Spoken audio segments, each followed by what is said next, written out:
Thấy đâu? Nào.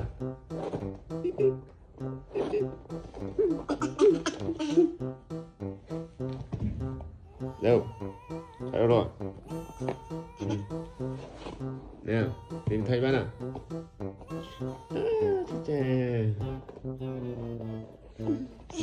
Để tìm lại nhá. Nào, nào, nào, lại nào, nào. Nào, đâu? Giời, giỏi quá. Giỏi quá, giỏi quá. Hello. Tìm lại lần nữa nào. Đâu đây em mà tìm lần nữa nào. Đâu, sâu tí nữa nào. Thấy chưa? Đâu rồi, điện thoại đâu? Tìm lại nào, tìm lại cho bạn. Tại đâu? Nào. Được, nào, tìm điện thoại nào.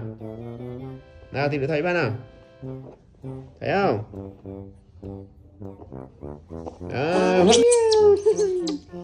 Con hô.